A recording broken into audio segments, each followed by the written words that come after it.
Hey up, you beautiful lot. My name's Jason, and this is my 80s podcast. You put the boom boom into my heart. Right, you beautiful lot. Here comes the intro.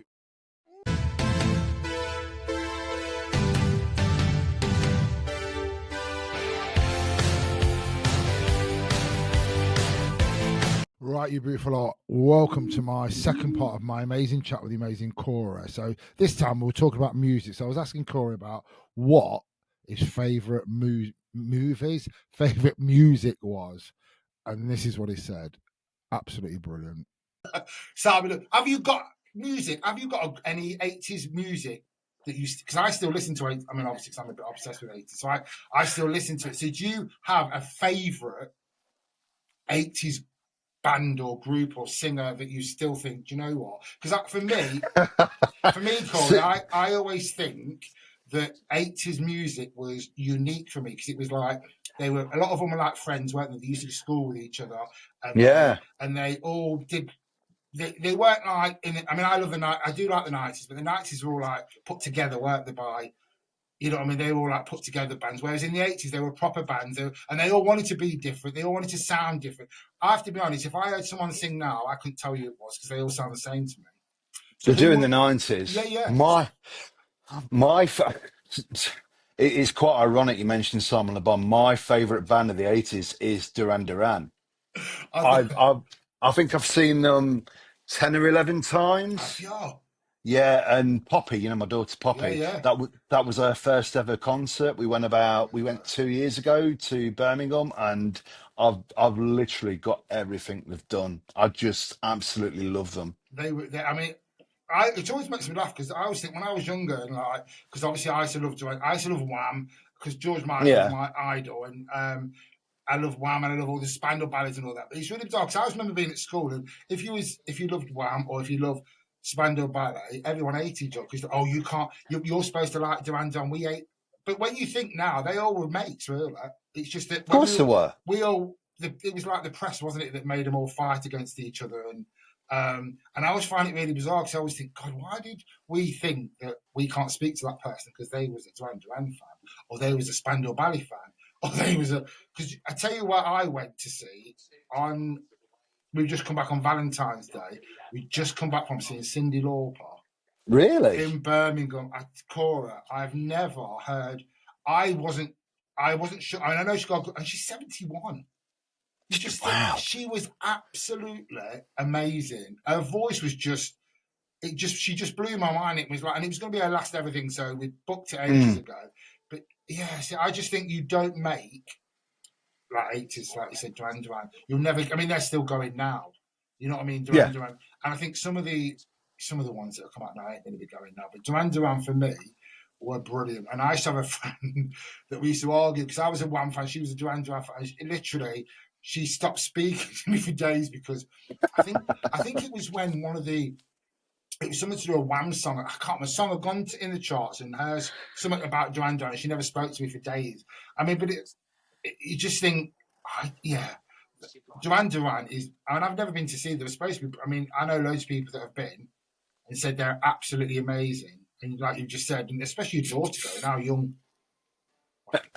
It's like with music, I like put the 80s into two little gaps. For me, it was like Duran Duran because my cousin Mark, he was a DJ in the 80s and he used to go into his house and he had so much vinyl. But then in the late 80s, when I got into music, it was all like the London Boys, Big Fun, Milli Vanilli, Deacon Blue. These were all they were like really big bands. But when you think about it, they only had like 3 or 4 big hits, but they made a massive impact, didn't they? That's like, I mean, it's like you said, you have the early 80s, don't you, where you have like the Blondie as well. I mean, Blondie was out in the 80s, and I know she was out a bit early, but you have the Blondie, and you have like that, the Duran Durans and the Wham, and as you go on a bit more, especially like you said, the London Boys, and you had, I mean, she's still going now, Kylie Minogue. There was Kylie, wasn't there, in the early 80s?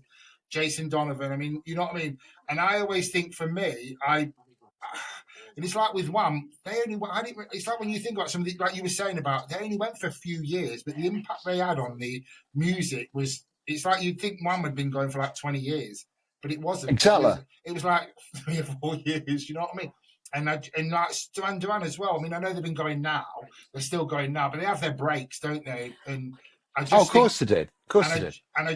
I personally just think you will never ever get them sort of bands, films, music, actors, anything that you got from the 80s that you just won't get now, because I don't think they.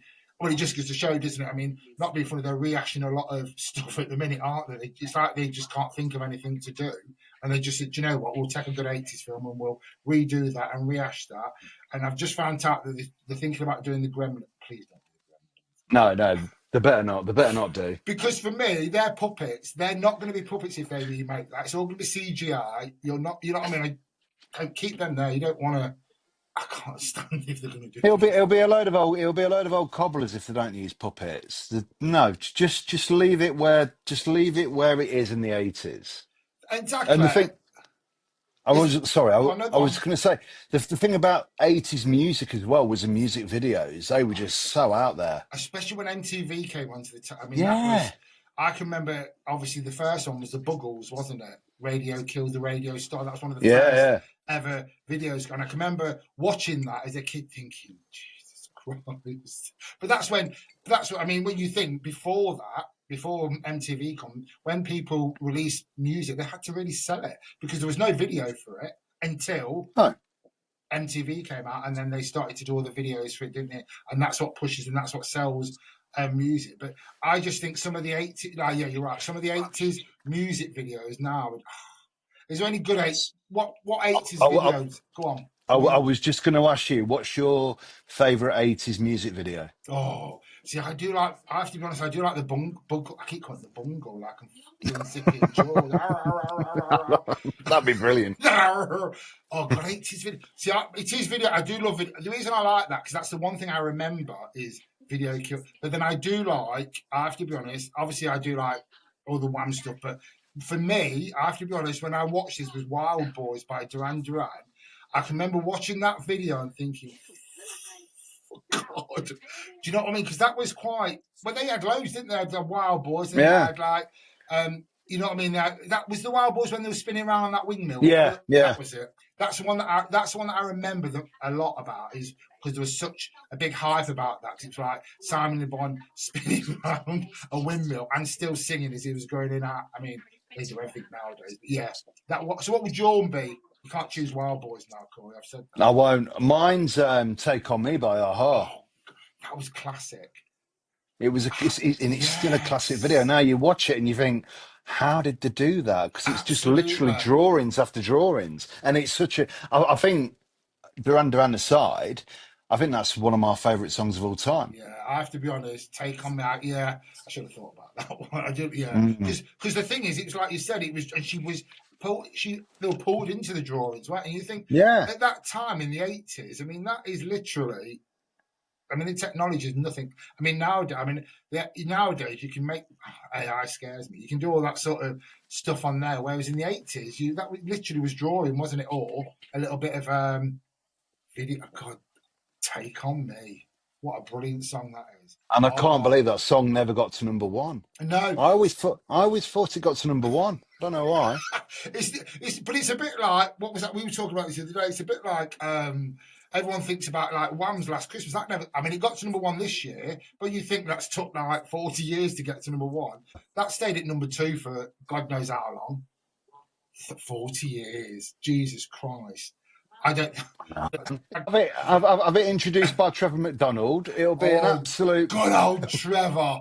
80s Trevor McDonald. He'd have them Lenny Henry glasses on. Yeah.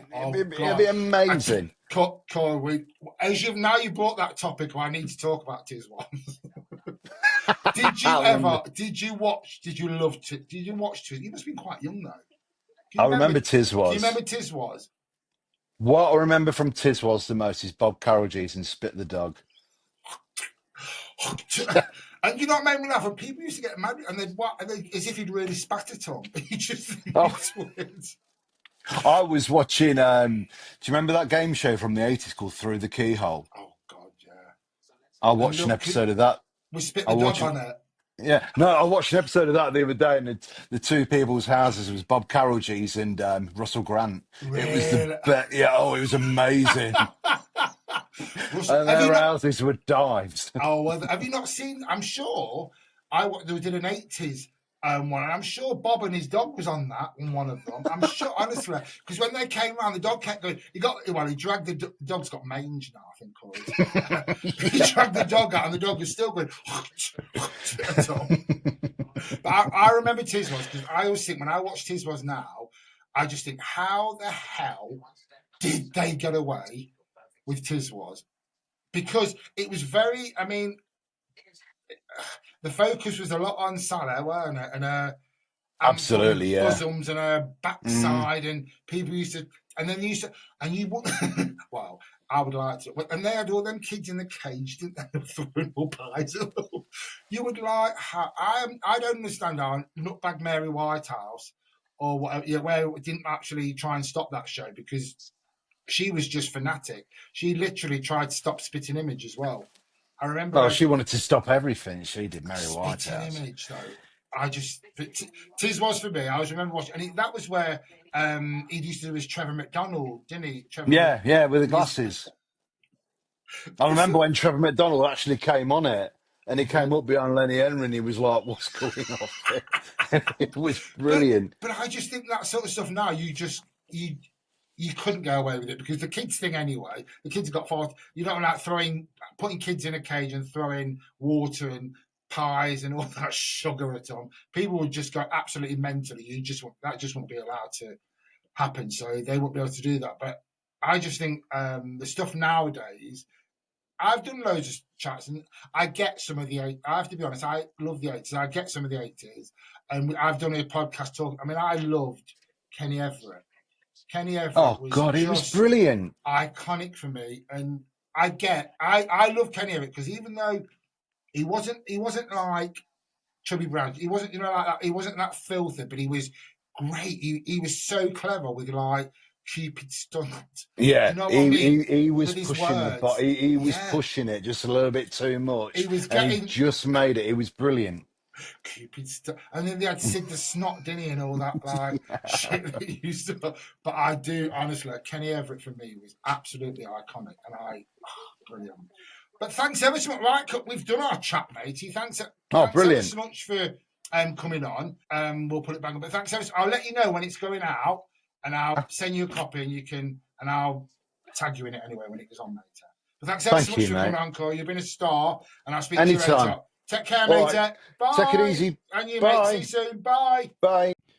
Thank you so much for listening and watching, and have an amazing day.